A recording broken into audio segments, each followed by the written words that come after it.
Bueno, vamos a ver si nos enteramos ya de una vez de que, en primer lugar, el liberalismo no es la derecha que tú crees que es la derecha. Si tú piensas que, por ejemplo, el franquismo es de derechas, entonces el liberalismo no es de derechas, porque el franquismo y el liberalismo son cosas completamente opuestas, ¿vale? Esto por lo primero. En segundo lugar, la gente liberal, o la mayoría de la gente liberal, por lo menos en este país, la gente que hoy en día se queja de los altísimos impuestos que todos los ciudadanos estamos pagando, tanto trabajadores por cuenta ajena como autónomos. Lo que pasa es que los autónomos somos los únicos que nos percatamos lo que pagamos porque nos entra en nuestra nómina, nos entra en nuestros ingresos y luego lo pagamos a Hacienda, cosa que no pasa con los trabajadores por cuenta ajena. Somos conscientes del expolio al que estamos siendo sometidos. Entonces, esto no se trata de no querer pagar impuestos. Esto es muy importante que lo entendáis. Es evidente que tiene que haber un Estado, que tiene que haber un orden, que tienen que haber unas leyes del juego, que todos podamos seguir y que sean iguales para todos. Eso es evidente. Lo que pasa es que el Estado actualmente está gordo. El Estado está obeso, mórbido. Está que no puede ni respirar así, ni moverse puede el Estado.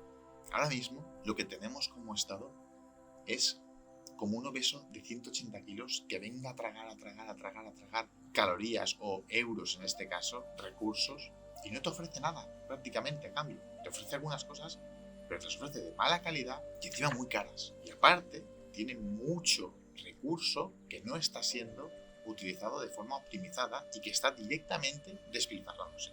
Ese es el problema. Lo que la gente con un mínimo de 2 dedos de frente pedimos es que el Estado sea atlético, que el Estado sea fitness, que el Estado sea un Estado optimizado que consuma los euros justos y necesarios para hacer todo tipo de cosas y de alta calidad y quitarnos toda la grasa inútil que no sirve para nada. Eso es lo que pedimos. Por supuesto que un Estado tiene que cumplir como mínimo 5 requisitos y esos 5 requisitos hacerlos perfecto, mucho mejor de lo que lo haría el sector privado, que eso prácticamente no va a pasar nunca, porque al final el Estado juega con dinero ajeno y no con el dinero propio. Cuando uno juega con dinero propio, juega mucho más prudente y mucho más consciente que cuando juega con dinero ajeno. Eso lo podéis comprobar vosotros mismos jugando una partida de póker. Jugar una partida de póker con dinero real y jugar una partida de póker sin dinero real, con fichas, de lo que sea, pero sin dinero. Veréis cómo no jugáis igual. Pero supongamos que el Estado pudiese llegar a ser así. El Estado lo que tiene que hacer es gestionar 5 puntos. Justicia. El Estado tiene que tener una justicia independiente de la política, independiente del gobierno. Tiene que ser una justicia estatal, pero no del gobierno. Totalmente independiente. Que sirva para que la gente no nos estemos matando los unos a los otros para resolver nuestros problemas, sino que los podamos resolver de forma civilizada. Que sea rápida, que sea ágil, que sea garantista, que sea una justicia que tengas un problema y no tardes 6 años en solucionar el problema. Que tardes una semana, como mucho, o un mes, pero no 6 años. También la defensa, por supuesto, policía, ejército, seguridad. Al final el Estado tiene el monopolio de la violencia con la policía y el ejército. Por tanto, el Estado tiene la obligación de garantizar la seguridad de la gente. Tiene que haber una policía profesional, un ejército profesional, unas fuerzas armadas profesionales bien formadas, gente que realmente sea útil y que realmente aporte el gran valor que es la seguridad en cualquier país. Porque un país sin seguridad no tiene nada, ni economía, ni libertades, ni nada. Lo primero es la seguridad. Tercero, la educación. Por supuesto que la educación es importante y también tiene que ser independiente de las ideologías y de los gobiernos y de las mierdas que nos intenten meter en la cabeza. La educación tiene que ser práctica, tiene que formar a individuos y ciudadanos con pensamiento muy crítico, gente con conocimientos que le vayan a servir realmente, que sean útiles, por supuesto cultura general, pero sobre todo gente con la capacidad de resolver problemas, gente con la mentalidad de aportar valor a la sociedad, no gente con la mentalidad de vivir del trabajo ajeno, sino gente con la mentalidad de ellos querer esforzarse, crecer tanto como personas como económicamente y aportar valor a la sociedad. Y sobre todo, gente con pensamiento crítico. Gente que no se crea cualquier mierda. Gente que sea capaz de comparar diferentes opiniones, contrastarlas y sacar un juicio propio. En cuarto lugar, sanidad. Yo estoy muy a favor de que haya una sanidad pública, siempre y cuando sea mejor que la sanidad privada. Es decir, siempre y cuando cualquier persona se le quite de la cabeza el estar pagando una sanidad privada cuando ya pagas también sanidad pública, porque eso es un problema. El hecho que nos demuestra que la sanidad pública es un fracaso es que muchos ciudadanos pagamos la seguridad social, pagamos la sanidad pública y al final acabamos yendo a la sanidad privada, que también pagamos aparte, porque el servicio es muy deficiente. Y eso es otra cosa que tiene que cambiar. La sanidad tiene que ser de altísima calidad. Hay que destinar los recursos y hay que no solo destinar recursos, sino auditar esos recursos, controlar los procesos y despedir a la gente que no aporte. Y a la gente que esté consumiendo recursos pero no aportando valor, fuera. El Estado tiene que dar beneficios, tiene que tener superávit.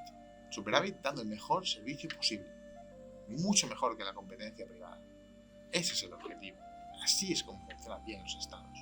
El problema es que todos estos puntos se convierten en agujeros que absorben y absorben y absorben recursos y nadie los controla. Nadie sufre consecuencias de trabajar mal o trabajar de forma poco profesional o dar un mal servicio.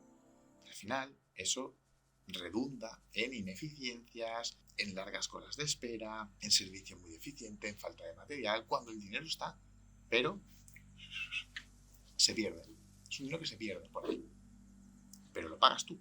Y, por último, infraestructuras. Por supuesto que las infraestructuras tienen que hacerlas el Estado. Las carreteras, trenes, aeropuertos, la gestión de los recursos hídricos, la energía, por ejemplo. Está bien también que se puedan privatizar ciertas gestiones para optimizar, pero si el Estado ya fuese capaz de gestionarlo bien, no haría falta privatizar. El problema es que no se audita, el problema es que no se controla, el problema es que no hay una voluntad de que esos procesos productivos sean realmente rentables, porque si son rentables para el pueblo, porque si son rentables significa que con menos recursos haces más y mejor. Menos recursos significa menos impuestos. Eso es lo que hay que hacer. Bajar los impuestos optimizando los procesos, haciendo las cosas bien. Cualquier empresa busca ofrecer el mejor servicio posible para que los clientes los elijan a ellos y no a la competencia, pero utilizando o gastando el mínimo número de recursos posible. De eso se trata los estados, de adelgazarlos, de hacerlos fitness, no de tener una estructura elefantiásica, unos estados faraónicos, gastando y gastando dinero que al final nos están expoliando a toda la gente que producimos. ¿Y por qué pasa esto? ¿Por qué?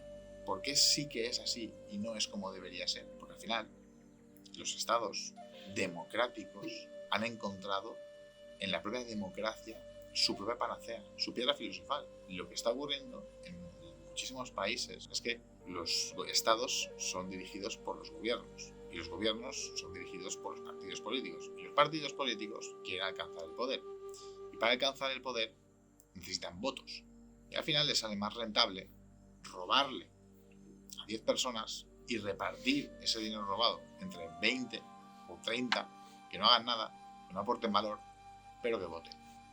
Y ese es el gran problema, esa es la gran estafa piramidal de la propia democracia. El hecho de que si tú otorgas el mismo poder a personas que aportan valor y a personas que no aportan valor, pues tienes un esquema Ponzi de puta madre. Y así está la cosa.